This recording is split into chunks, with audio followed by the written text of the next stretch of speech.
हम लोग संगठन बनाना शुरू कर दिए हैं और ये आंदोलन एक विशाल रूप लेगा और इससे आप निश्चिंत रहे। ये बिहार की धरती है, ये बिहार की धरती है। जेपी मूवमेंट को याद कीजिएगा और वो मूवमेंट फिर रहेगा। जो बिहार की स्थिति है, बीपीएससी ऐसे आयोग का जो पेपर लीक होता है, समझ सकते हैं बिहार की प्रशासनिक व्यवस्था कैसी है। प्रशासक बनाने वाले की पेपर लीक होती है, तो इसलिए आप कहते हैं सरकार कैसे बन जाती है। सरकार 10-20 सीट की सेटिंग करके बनती है। ये आपको खुले तौर पे हम चैलेंज करते हैं। The government is talking about the qualitative education, but whole Bihar is under the quantitative education. The whole education system is corrupted in Bihar. जब तक नोटिफिकेशन नहीं निकलेगा तब तक हम लोग हटने वाले नहीं है। और बिहार को ना तो स्मार्ट सिटी की जरूरत है और ना ही स्मार्ट गांव की जरूरत है, अगर बल्कि बिहार को स्मार्ट शिक्षक की आवश्यकता है, स्मार्ट शिक्षा की आवश्यकता है। अगर स्मार्ट बिहार बनेगा तो हम ही लोग शिक्षा के बल पर ही बनेगा स्मार्ट बिहार। इसलिए सरकार से कहना चाहते हैं बिहार के विकास के लिए हम लोग को मौका दीजिए। पहले ही ये लोग फिक्सिंग कर लेते हैं। कल ही आप एग्जाम में देख लीजिए, जैसे बीपीएससी जैसे एग्जाम को का क्वेश्चन लीक हो चुका था पूरे बिहार में। बिहार बीपीएससी एग्जाम से लेके बीएसएससी ऐसा है, शिक्षा का व्यक्ति जितना भी आप एग्जाम दे सकते हैं, सब जगह धांधली चल रही है। नमस्ते, मेरा नाम आदित्य है और आप सभी का तब पंचायत में स्वागत है। देखिए अभी इस वक्त हम मौजूद है कारगिल चौक पे। कारगिल चौक पे आए हुए हैं। यहाँ पे जो सीटेड बीटेड शिक्षक अभ्यर्थी हैं, अपने नोटिफिकेशन जारी करने के लिए ये लोग मार्च निकाले हुए हैं। कुछ दिनों से लोग गर्दनी बाग में धरना प्रदर्शन पे बैठे हुए थे, वहाँ भी इन लोग की मांगों को नहीं सुनी गई। उसके बाद ये लोग एनआईटी घाट से मार्च निकालकर कारगिल चौक पे पहुँचे हुए हैं। हम इनसे जानने की कोशिश करते हैं कि आखिर इन लोग कारगिल चौक पे आने की वजह क्या पड़ी। क्या नाम हुआ आपका सर? मेरा नाम आलोक ठाकुर हुआ। आप लोग इतने दिनों से गर्दनी बाग में धरने स्थल पर बैठे हुए थे, आज कारगिल चौक पे आने की अचानक वजह क्या पड़ गई? हम लोग सरकार के शिक्षा विभाग के भरोसे 3 सालों से हम लोग इंतजार कर रहे हैं। जब शिक्षा विभाग हम लोग को टाल मटोल जवाब दे रही है, तब हम लोग 3 साल के बाद गर्दनी बाग में बैठे हैं। 2 दिनों से हम लोग बैठे हुए सरकार से गुहार लगा रहे हैं। जो शिक्षकों के लाखों पर खाली है, हम लोगों को 7th फेज की विज्ञप्ति जारी करे शिक्षा विभाग, लेकिन हम लोगों की बातों को वो नहीं सुनी है। तो आज हम लोग को मजबूर होकर के हम शिक्षक अभ्यर्थी को जो विद्यालय में रहना चाहिए, आज हम लोग सड़कों पे भटक रहे हैं। हम लोग इसी के लिए आए, हम लोग कारगिल चौक पे आए हैं। क्या कहना? ये अनिश्चितकालीन आंदोलन चल रहा है। कल भी हम लोग आंदोलन जब तक नोटिफिकेशन नहीं निकलेगा तब तक हम लोग हटने वाले नहीं है। और बिहार को ना तो स्मार्ट सिटी की जरूरत है और ना ही स्मार्ट गांव की जरूरत है, अगर बल्कि बिहार को स्मार्ट शिक्षक की आवश्यकता है, स्मार्ट शिक्षा की आवश्यकता है। ये दोनों बिहार को मिल जाए। भैया तो स्मार्ट शिक्षक कहाँ से मिलेंगे जब तक आप लोग की नियुक्ति ही नहीं होगी, नोटिफिकेशन जारी नहीं हो, कैसे मिलेंगे? तो मिलेंगे तभी तो बिहार स्मार्ट बिहार बनेगा। स्मार्ट सिटी और स्मार्ट गाँव नहीं जरूरत है। अरे भैया स्मार्ट बिहार बड़ी दूर की बात है सर, अभी नजदीक के लिए सोचिए। स्मार्ट बिहार हम ही लोग के बल पर बनेगा। अगर भविष्य में लोग की भर्ती नहीं होगी तो स्मार्ट बिहार कैसे की? तो वही तो बोल रहे हैं, भर्ती कीजिए हम लोग को। अगर स्मार्ट बिहार बनेगा तो हम ही लोग शिक्षा के बल पर ही बनेगा स्मार्ट बिहार। इसलिए सरकार से कहना चाहते हैं बिहार के विकास के लिए हम लोग को मौका दीजिए। हाँ, क्या कहना चाहते हैं? The government is talking about the qualitative education, but whole Bihar is under the quantitative education. The whole education system is corrupted in Bihar, and administration is not working properly in Bihar. So government has to release the 7 notification for the welfare of the student of the and the overall development of the Bihar. आखिर कब तक release करेगी 7 notification 7th phase की? कब तक? सरकार की मंशा ही नहीं है बहाली करने की, वो एकदम चाह रही है कि किसी भी जब बिहार में इलेक्शन होता है तो सारे काम को क्वेश्चन ये बताइए, सबसे पहले जब यही इलेक्शन होता है, सरकार आप लोग की मुद्दा देती है, आप लोग को उस मुद्दे पे जाके आप वोट करते हैं, लेकिन जब ईवीएम का बटन दबाने का टाइम आता है तो गलत जगह क्यों निगाहें चली जाती है आप लोग की? हमने इस बार वोट नहीं दिया इस निकम्मी सरकार को। जितने भी युवा है वो निकम्मी सरकार को नहीं वोट दी, क्योंकि वो आप देख सकते हैं जेडीयू सरकार कैसे बन गई?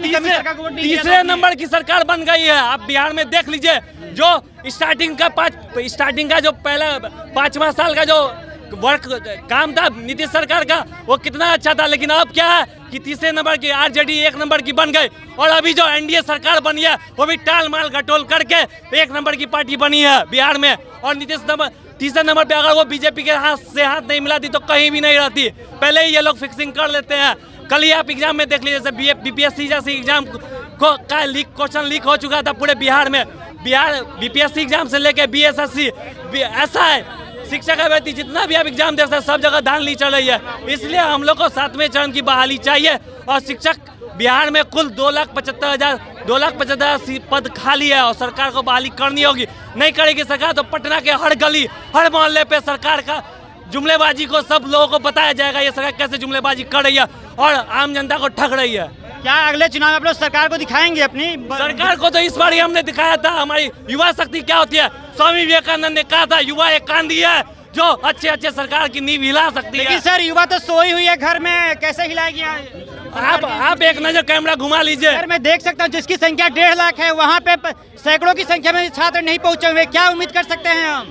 कुछ छात्र धरना प्रदर्शन में 3 दिनों से वहाँ पे थे गर्दनी बाग में। नहीं सर, सबसे बड़ी सवाल आपसे ये है, जब संख्या आप लोग की 1.5 लाख की है तो आप लोग एक साथ क्यों नहीं आ रहे धरना प्रदर्शन पे, क्यों नहीं आंदोलन कर रहे एक साथ? बिहार के लोग एकजुट होकर आंदोलन करेंगे, लेकिन सब लोग धीरे धीरे आ रहे हैं और आंदोलन में जुड़ रहे हैं। तो सर सबसे पहले आपकी यूनिटी की जरूरत है ना, यूनिटी क्यों नहीं बन पा रही? शुरुआत कर दिए, हम लोग संगठन बनाना शुरू कर दिए हैं और ये आंदोलन एक विशाल रूप लेगा और इससे आप निश्चिंत रहे।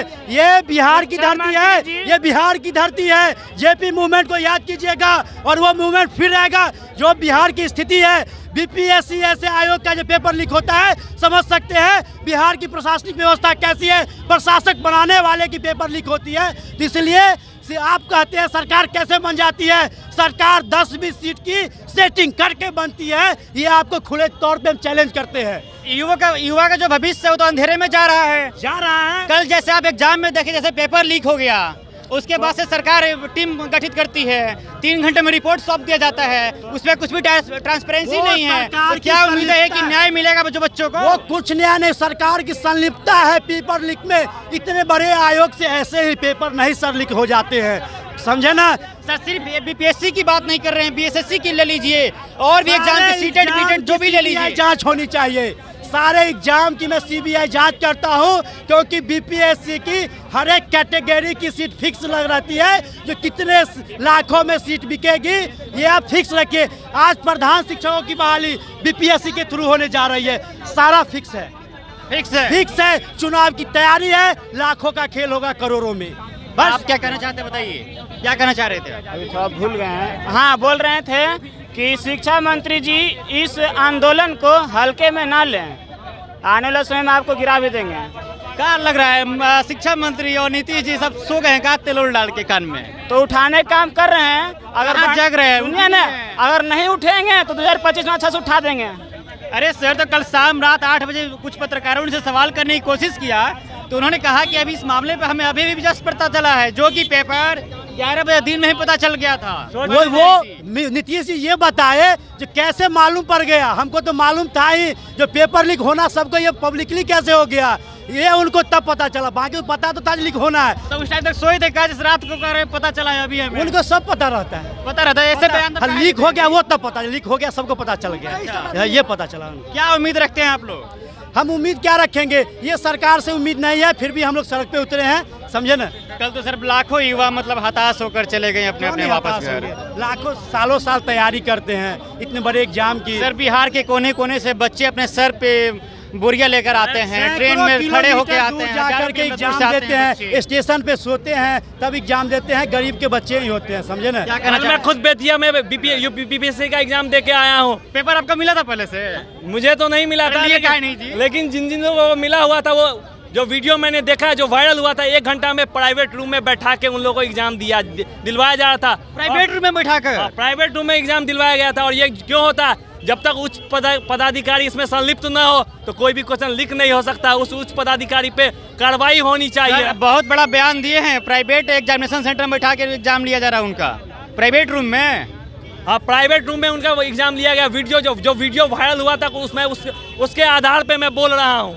अच्छा, आप जब एग्जाम देने जैसे गए आप लोग, मैं कुछ पूछना चाहता हूँ आपसे, जब एग्जाम एंट्री हो रही थी क्या कुछ चेकिंग की व्यवस्था थी वहाँ पे? जिस सेंटर पे मैंने एग्जाम दिया था, असेंबली गॉड चर्च बेतिया में था, उस सेंटर पे बहुत अच्छा इंतजाम था, वहाँ बहुत बढ़िया इंतजाम था और वहाँ कोई भी किसी बड़ा कदाचार नहीं था। लेकिन और सब जिस जगह पे सेंटर पे ये हुआ है वो बहुत उच्च तरीके से हुआ, बहुत बुरे तरीके से ये किया गया है घोटाला।